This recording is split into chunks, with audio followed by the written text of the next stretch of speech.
Hello, History 72B 2023 spring quarter. It's beginning to feel more like spring. Also, a word of advice. Things don't record if you don't hit the record button. This lecture is the intro for Package B, Enforcing Sex and Race in the U.S. by Controlling Family Structure. And this is, of course, a women and gender issue. We will start out looking at the U.S. at the end of the American Civil War, followed by rapid growth in just about everything: geography, economy, industry, immigration, population, communication, and, sadly, inequality.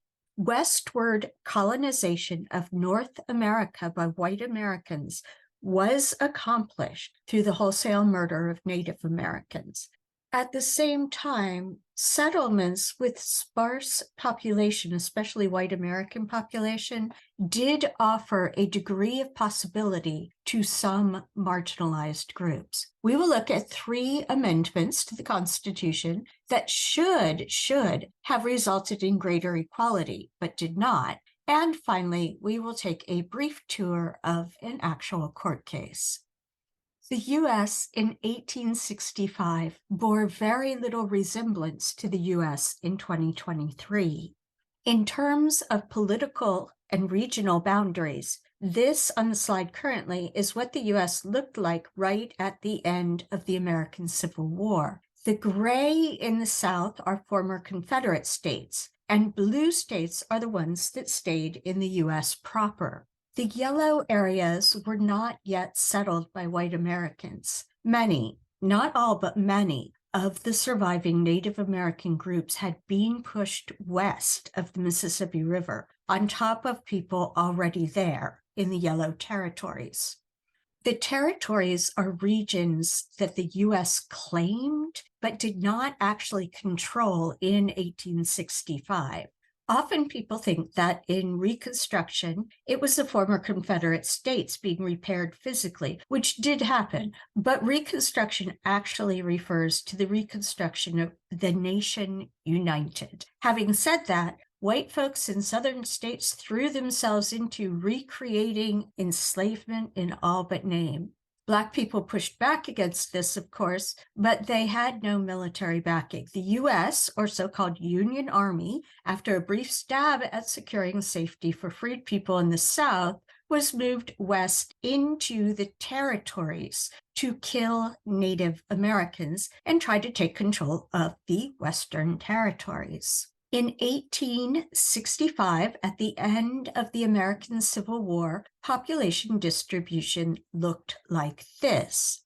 The Northeast and Great Lakes region had the greatest population density and the greatest investment in industrial production and shipping, both of which grew stratospherically in the decades following the American Civil War. Much of the increase in population here came in the form of immigration from Europe, and more on that in the next lecture or the lecture after. The Willamette Valley region over here and California had been absorbed into the U.S. before the American Civil War, so we see population centers in the West. The putty-colored region is territories. This map is based on the U.S. Census, and Native Americans were not included in the census, nor in this map. Population was sparse, but it was not this sparse. The South was more heavily populated than the West, but nothing like the North.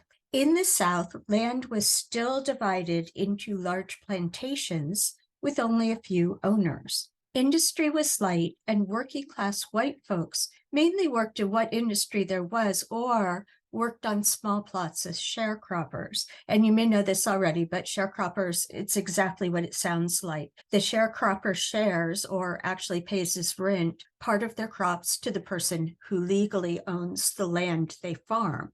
The U.S. Census did include Black people, both those born to freedom and those newly emancipated. You might want to enlarge this map. It shows the Black population in red as part of the total population in different regions and different years. The white population is shown in blue. Some Black people lived in the Midwest and Northeast, and a vanishingly small group of African American people in the West. And just so you know, we are focused on this time period down here, not this one to the right of this gray bar. However, most of the Black population in the US lived in the South at the end of the American Civil War. Most of them ended up staying, although not necessarily because they wanted to. Whites in the North and to the West were not welcoming, and Southern whites wrote laws or Black codes preventing Black people from leaving. We will talk more about those events later in this class, so I will move on here to the green. The green is labeled other, but functionally it meant Asian. The West Coast grew not only with white American settlers, but with immigration from Asia. And notice how skewed this is to male versus female, and just store that away in your mind. Again, this data is taken from the US Census, and it is telling that in these years, Asian Americans were categorized as other, making their othering literal as well as figurative. We will look more at Asian American arrival in the next video. Again, US Census data, so the Native American population is not included here. In 1863, so technically 2 years before this class, and 2 years into the Civil War, the white working class protested the military draft. The draft did hit the working white class, especially Irish immigrants to urban areas, hard. The wealthy could pay $300 and be exempted, or pay someone desperate to take their place. Black men were not subject to the draft, although they did join the army, but not subject to the draft because they could not be citizens. The wealthy were pretty much untouchable, so the white working class took out their anger and frustration on Black neighborhoods. White rioters burned buildings, including an orphanage, and killed people they considered Black. Around 119 African American people were murdered. The American Civil War was about slavery, but not because of overwhelming sympathy for the enslaved in the North. In a simplified view, the combination of slavery and westward expansion led to the American Civil War because of the question of whether enslavement and economies based on enslavement would move west with white American land grabs. Most Northern politicians initially had no intention of messing with the economy of the South that rested on enslavement of one group of people. The issue was what economy and politics should look like as U.S. claims spread west. Both South and North wanted to replicate their own economic system and thus their political clout to the West. When you hear about the Missouri Compromise or Bleeding Kansas, the question of the westward expansion of enslaved agricultural labor as opposed to industrial labor was at the root of those things. The blue in the top map here, 1860, has large territories that the U.S. has claimed but did not really control, including Kansas territory here. By 1870, Kansas and Nebraska had been fully colonized by the U.S. and made into states. The blue territories have been carved up to look more like the states they have since become. You might also notice that by 1870, merciless war on Native Americans had given the U.S. control of the Dakota territories, formerly in green on the upper map. This image was the way that white Americans envisioned westward colonization as light chasing away darkness, knowledge chasing away ignorance, civilization chasing away barbarism. You would have no way of knowing from this idealized picture that some Americans were Black, nor that some were descended from people who immigrated from Asia. This is also an example of why I will not let you use the word progress in this class. The painting really is called American Progress. The codas to the lectures in this package form a mini lecture on allegories like Columbia here. An allegory is an image that represents a country or a political unit or something like that, but is not a real person. I picked this painting and its symbolism apart in these codas if you are interested. Remember that you are not responsible for material presented in codas. For now, I want to point out the telegraph wires that Columbia is stringing along, and especially the railroads following her. Railroads transported both goods and people, facilitating Western colonization. Both of those were necessary. This is, if you're looking at the slide, the network of railroads in 1860 on the eve of the American Civil War. You can see the heavy concentration of lines in the industrial north and east. The south is less covered, with railroads mainly leading to port cities, where goods were quite literally shipped, meaning put on ships in and out. And the first tendrils of the transcontinental railroads began moving to the west. This is a somewhat optimistic image of them for that time. On the top map is the network of railroad lines in 1870 and 1880 in the lower map. The web work is not just expanding west, but also intensifying in regions that already had railroads. So, how does all of this relate to sex and gender? This entire process involved both movements of people and meetings between ordinary people on the ground, some of which were violent, some of which were not violent, but were discouraged by white American government. And those meetings will be the topic of the rest of this lecture and this package. Westward expansion gave more than white male settlers opportunities to reshape their lives. However, the opportunities for westward colonization from the United States came at the cost of Native American land and life. If Native Americans would not cooperate with the U.S. government and just disappear on their own, the U.S. government was willing to make them disappear by using an army honed in the American Civil War. In addition to wiping out entire villages, killing men, women, and children, I'm not exaggerating, the U.S. forcibly removed Native American children from their parents and from their familial groups.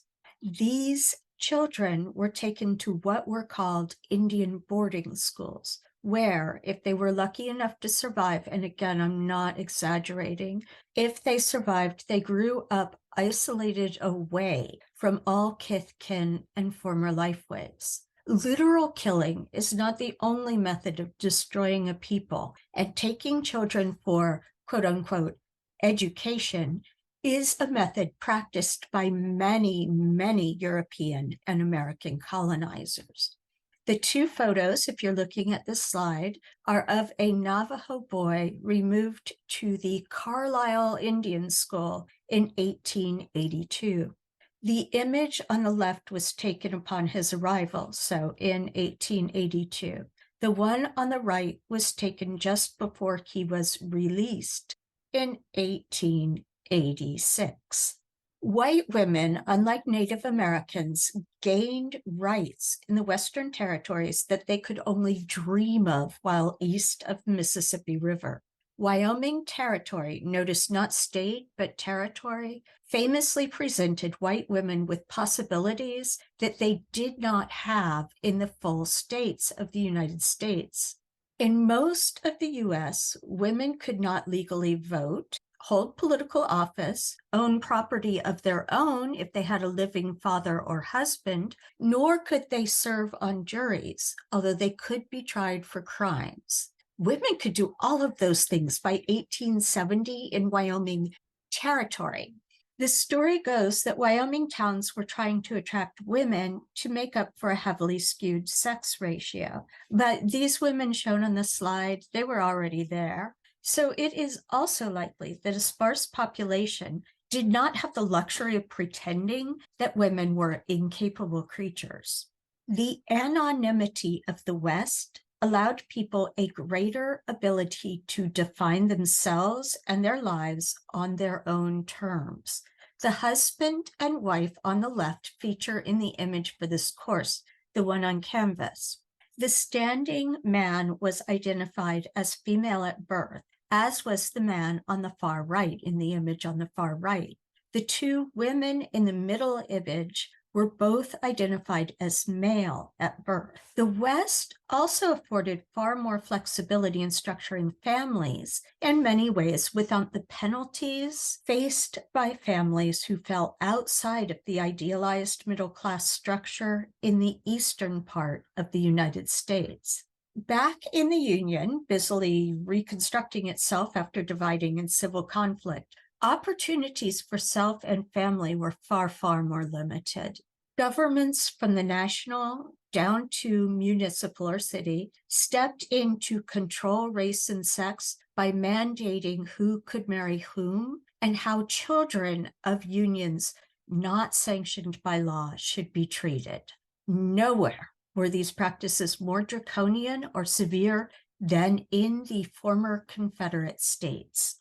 Backing up to before the American Civil War for a moment, in most of the South, enslaved people could not be legally married. So this is before the Civil War. Enslavers encouraged something they called marriage to reproduce human property, but enslavers could and did break up enslaved families by selling some or all family members away. This was a deliberate application of power.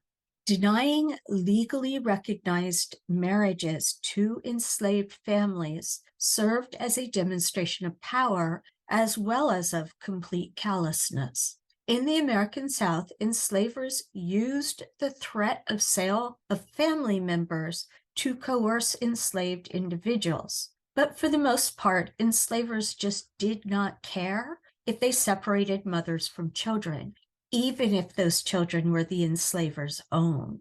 The denial of respect to enslaved families served as an excuse to justify enslavement in the minds of enslavers.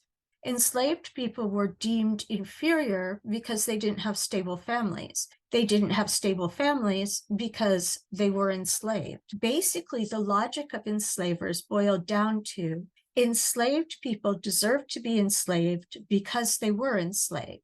We know that enslaved people loved their families from quotes like the one on the slide. So this is from Harriet Jacobs. It's Incidents in the Life of a Slave Girl. It was published in 1861, right on the beginning of the American Civil War. And she says, on these sale days, and what is being sold are people. On these sale days, I saw a mother lead 7 children to the auction block. She knew that some of them would be taken from her, but they took all.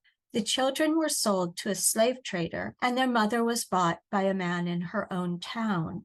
Before night, her children were all far away. She begged the trader to tell her where he intended to take them. This he refused to do. How could he, when he knew that he would sell them one by one wherever he could command the highest price? I met that mother in the street, and her wild, haggard face lives today in my mind. She wrung her hands in anguish and exclaimed, "Gone, all gone. Why don't God kill me?"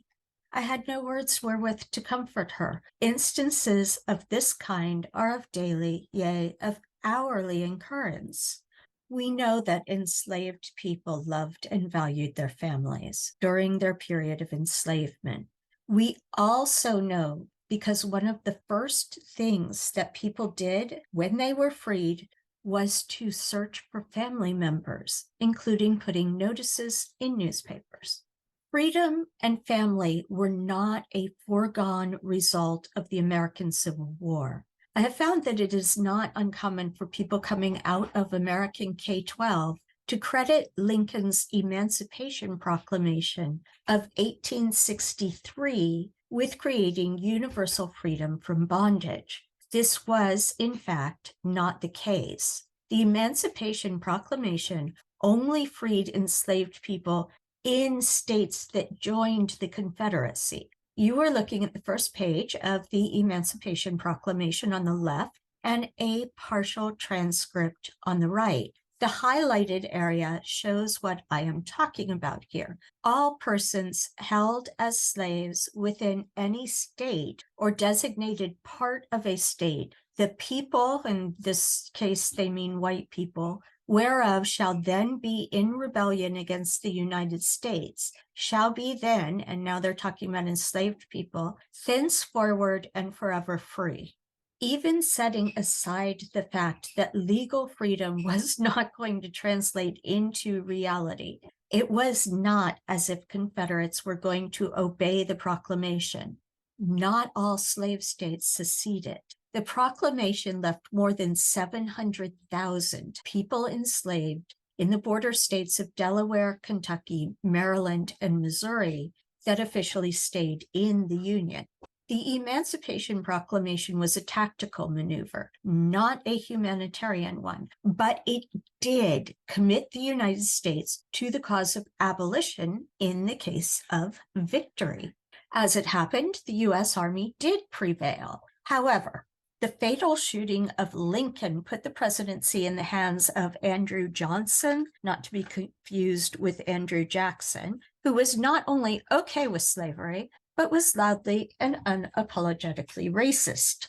This left any hope of protection to freed people up to the U.S. Congress, which is why we have the 13th, 14th, and 15th amendments to the U.S. Constitution.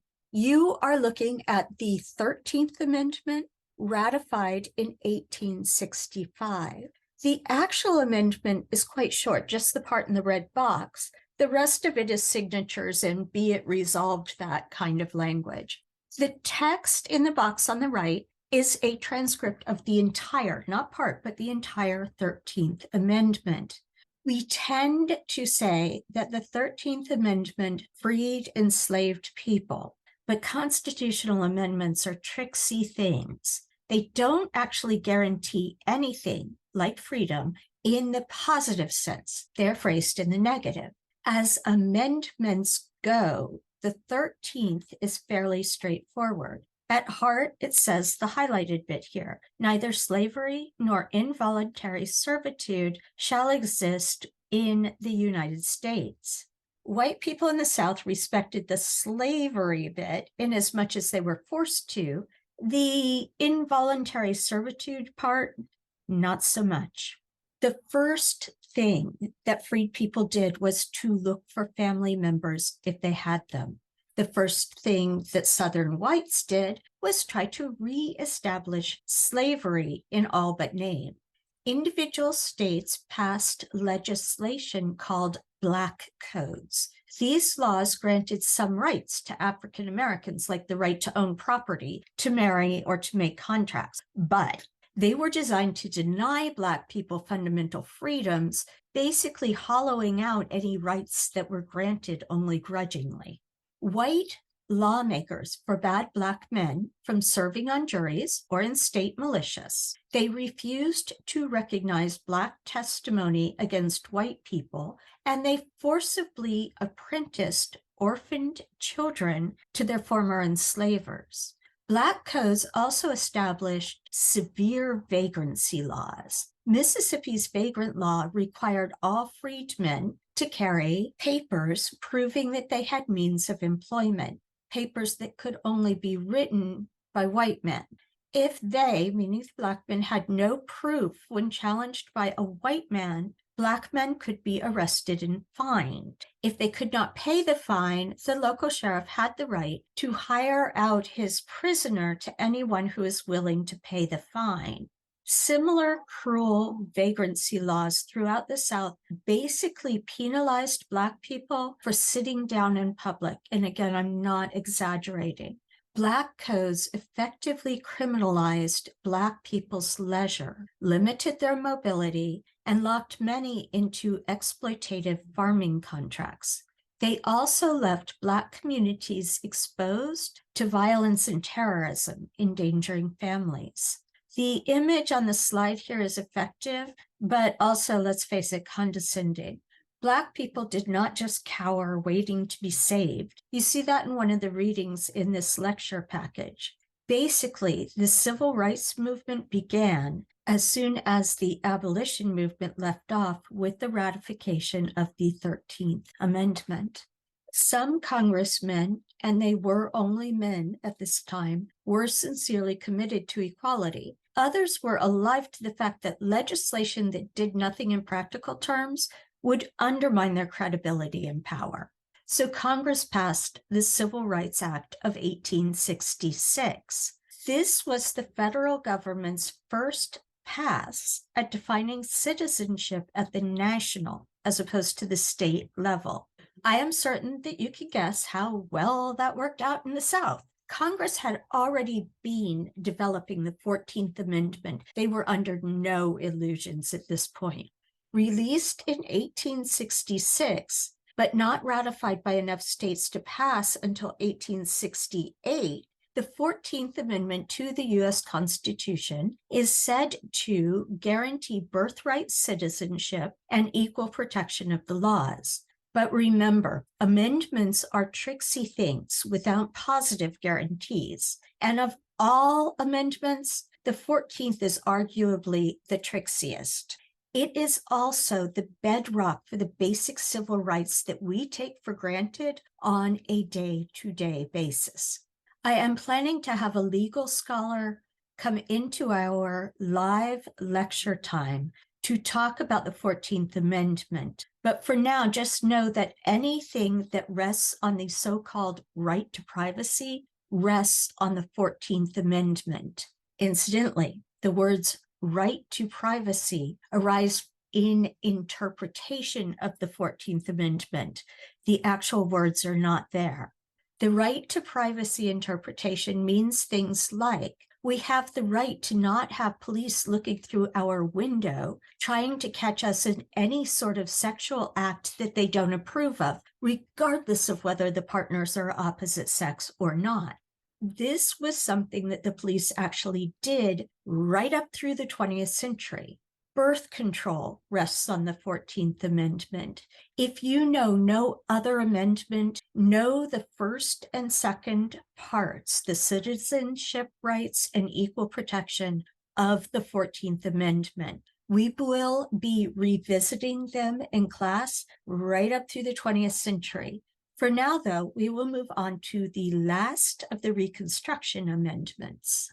The 15th Amendment did not establish the positive right to vote, but it established that the vote shall not be denied based on an incredibly ambiguous set of categories, none of which includes sex, and that last was deliberate. I'll come back to it at another point, perhaps. The circled area on the slide seems so reasonable. The vote shall not be denied, note the negative statement there, shall not be denied on account of race, color, or previous condition of servitude, meaning, of course, enslavement. But there is so often a but in history. The South went around the 14th Amendment with poll taxes, fixed literacy tests, and by fixed, I mean they did not give the same questions to Black people that they gave to white people. Segregation, and all of the parts of Jim Crow, including mob violence and domestic terrorism. You are looking at Homer Plessy, the Black man who is plaintiff in Plessy versus Ferguson, that was riding in a white railroad car. The U.S., not state, but the federal U.S. court decision in Plessy versus Ferguson, the Supreme Court decided that segregation was okay. Plessy, you'll hear that referred to as separate but equal, but we all know it wasn't equal. Plessy, Homer Plessy here, had 7 white great-grandparents and 1 great-grandparent with African ancestry at some point. For what it's worth, 23andMe says the same thing about me. It has been completely irrelevant to my privileged white Karen life. But in order to pretend that somehow Black and white people were utterly separate creatures, most American states, North and South, passed laws forbidding what was called miscegenation, or mixed race marriages and reproduction. Here I will quote historian Peggy Pascoe. By stigmatizing interracial relationships as illicit sex rather than marriage, judges separated interracial intimacy from the notions of contract choice and civil rights, otherwise associated with marriage and citizenship. As a result, interracial couples were deprived of the protection of the 14th Amendment to the U.S. Constitution, which guarantees equal protection of the laws. And miscegenation laws appeared to be the embodiment of constitutional equality while basically slapping it in the face. We will be looking at other examples as we go on, but here I want to skip forward to a court case from 1921 to 22 in Arizona to demonstrate how contorted and nonsensical miscegenation laws could be. We will be looking at Kirby versus Kirby, and I've included a transcript of the 1922 decision rendered by the court in your readings for this package. The warning that comes on the document says that the outdated terms may be offensive to some. I would like to add that derogatory terms are problematic, full stop. The issue is the way that language is used to perpetuate and naturalize inequality. Offense given is secondary to that. Offense focuses on the person supposedly offended by a derogatory term and suggests that person is doing something personal and quite possibly unreasonable. The offense phrasing perpetuates the very inequality that it pretends to oppose. But now to the actual case. Joe Kirby and his wife, May Ellen, had been married for 7 years when Joe decided that he wanted to end their marriage. Rather than getting a divorce, which would require him to pay support to his ex-wife, Joe sought an annulment. Now, it's also likely that Joe and his wife, May Ellen, were Catholic and that Joe wanted to remarry. So Joe filed for an annulment on the claim that by Arizona law, the marriage was invalid from the start. Basically, this law, and I put the Arizona law up there, was meant to create and to enforce a particular racial system. Most folks, then as now, had ancestors from multiple continents. As written, the law simply assumes that people with Caucasian blood who also have ancestors from Africa, Asia, and or the Americas simply don't exist. As practiced in the courtroom, this law enforced a particular racial system by shoehorning individuals into a single category based on the opinions of judge and jury, all white men at that time. Joe Kirby claimed that he was white and May Ellen Black, so their marriage had never been valid. It was always illegal. He judged that he must be a quarter Irish from his last name, but then he admitted that he didn't really quite know. He knew nothing about his ancestry. Both Joe and May Ellen had ancestors from Mexico. This information had to be dragged from Joe Kirby. His mother testified to it, but she also testified to May Ellen having Mexican ancestry. Note who did not get to testify. And that would be May Ellen and anyone from her family. The court asked Joe's mother to label May Ellen, and Tula Kirby, that's Jay's mom, said that May Ellen was Black. The court asked Tula Kirby how she decided that May Ellen was Black. Joe's mom responded that May Ellen had black hair. Before we look at the decision of the court, I'd like to point out a few things on this slide. Irish and Mexican are nationalities, while Black and white supposedly describe a set of characteristics linked to skin color, but are actually, these categories are actually linked to continent of ancestors. Africa, down here for May Ellen, and Europe, supposedly for Joe. Also note that any ancestry other than European canceled out white ancestry, no matter how many ancestors were European. Joe won his annulment, leaving May Ellen to disappear from the historical record. This is what the decision and the logic of both the original court and the appeals court looked like. Joe seems sort of white, and I have no idea what aspects they considered there. His last name sure sounded kind of Irish. His mom said Joe was white and that his wife's wife was black based on her hair. May Ellen was in the courtroom, so presumably judge and jury could do their own visual inspection of her. The court decided that Joe's Mexican blood was Spanish and therefore white. At the same time, the court decided that May Ellen's Mexican blood must be Indian or Native American, with no evidence whatsoever. Joe Kirby won on the basis of a completely subjective calculation by judge and jury on whether Joe and May Ellen were each white or not white, using completely disconnected, complicated, and internally contradictory calculations about supposedly biological race.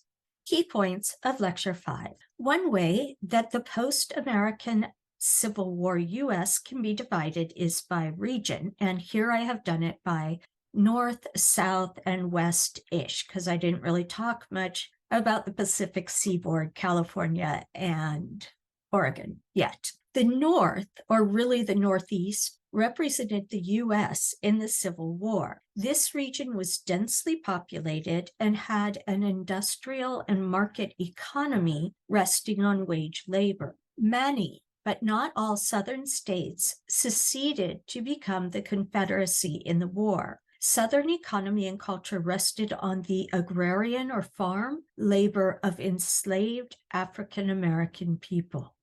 Disagreement over what type of economy and labor white Americans would carry westward with them contributed to the American Civil War. With the exception of California and Oregon, most of the land west of the Mississippi was divided into territories at the end of the Civil War, claimed by the United States, but still largely occupied by independent Native American groups.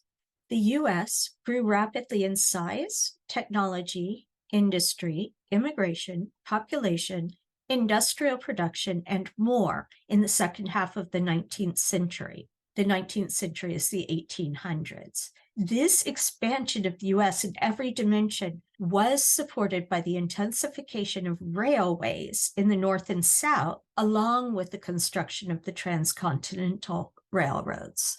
The U.S. government implemented a policy of ruthless genocide against Native Americans, and that was carried out by the U.S. Army. The expansion of white United States settlement to the West did offer advantages to some marginalized groups. White women could gain political power. So, for instance, vote, serve on juries, and hold government office. And they could also achieve economic independence by owning their own property, including stores which would then make money. People who did not fit the hegemonic American gender, sex, sexuality binaries could sometimes reinvent themselves in the sparsely settled West, and reinvent there is in quotes. Basically, it means they could finally live. Make certain that you review the Reconstruction amendments to the U.S. Constitution. That's the 13th, 14th, and 15th. Know what each amendment was meant to do when it was written, and understand the limitations to actually granting rights intrinsic to the way constitutional amendments are worded. After the Civil War, Black Americans sought to find lost family members and establish stable, secure families. White Americans, especially in the South, sought to reestablish slavery in all but name. To this end, Southern states wrote harsh laws called Black Codes in order to control every aspect of Black life, including marriages and families. Taken together, the Black Codes and the society resulting from them may be referred to as Jim Crow. Some people will use that term in a more restrictive sense, but for us, it works as an umbrella term.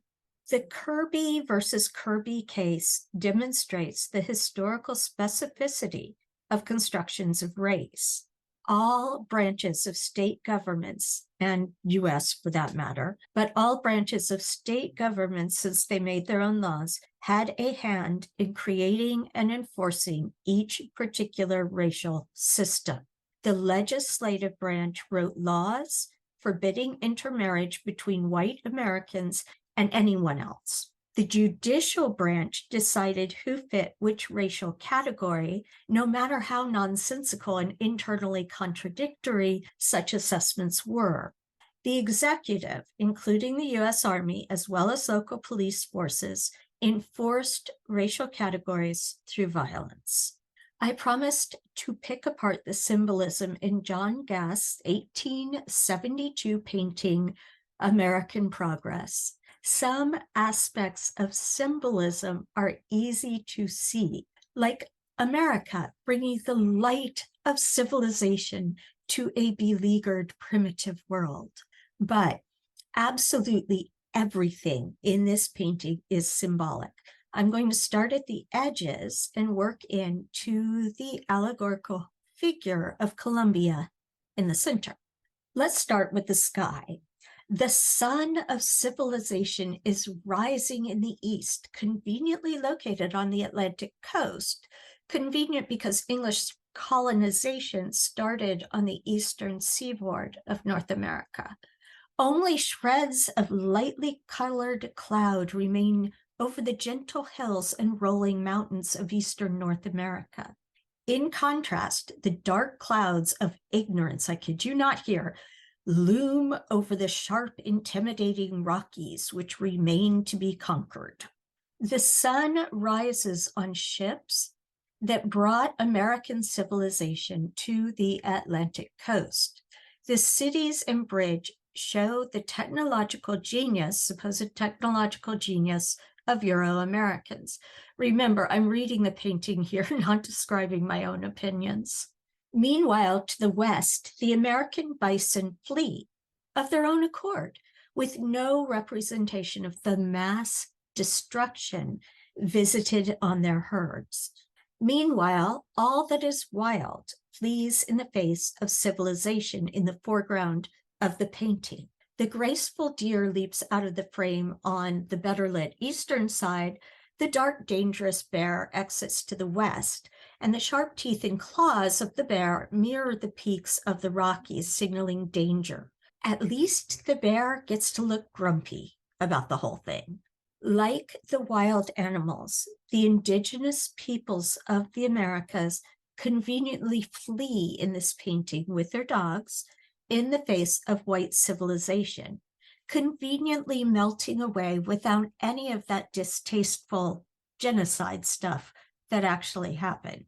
You could tell that these people in the painting, in the picture, are primitive by the naked breasts of the woman on the left, and actually the chests of the men as well. Civilization meant clothing, or at least modest classical drapery. Also, all Native Americans are represented by the Mohawk and the Comanche. Center front, the first group of European explorers are actually also riding off into the sunset. They have to make way because they are brave but part savage, as shown by their buckskin clothing, although their chests are modestly covered. Metaphorically and reality, their day is done.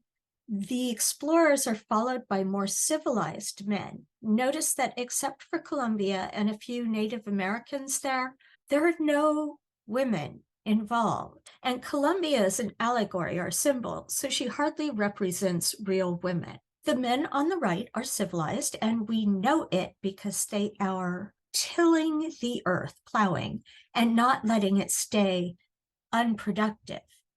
They are also able to magically do this without getting their white clothing, and yes, it is symbolic, at all dirty.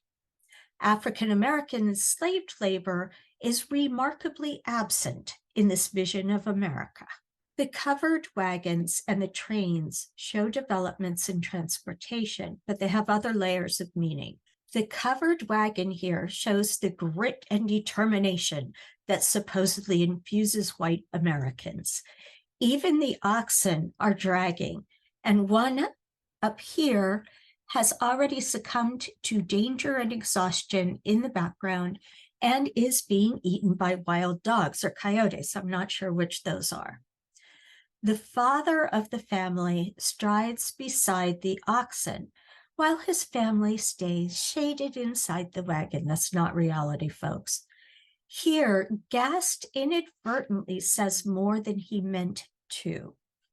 The vicious application of the whip to the exhausted oxen suggests the cruelty inherent in this drive to take at all costs. The train, of course, symbolizes American technical and economic progress. My use of the word progress is facetious or unserious. Once again, Gast reveals more than he intends in the heavy stream of pollution emerging from the coal-burning train engine. The bits showing advances in communication can be read in similar ways, which I leave to you. Stagecoaches were called that because each took on a different stage of a long journey. In England, this is posting. Each stop is a post, hence the word post for mail, as in post office. The rider down here on the left represents the short-lived Pony Express that was quickly replaced by the telegraph over here on the lower right. We are getting to Columbia now. She is not a real woman, but an idealized figure representing both America and progress. In addition to unfurling telegraph wire, and you can see that again here, she carries something labeled school book. Gast meant this to show that education was part of progress. He had a quite particular vision of education, which becomes rather sinister juxtaposed to Native Americans, given the function and consequences of the so-called Indian boarding schools discussed briefly in the preceding lecture. And finally, we get to America, embodied in the quasi or sort of classical Columbia. She is, of course, blonde and fair. She wears classical draperies, which allow her to be titillatingly unclothed while still being demure. I have no idea how the drapery stays over her left breast, given the strong wind apparently blowing her clothing, but not her hair, strangely. Anyway, it makes me cringe every time I see this painting. I will talk more about Columbia in juxtaposition of Britannia and maybe Marianne in the next coda. And if you're not familiar with Britannia and Marianne, this is your chance.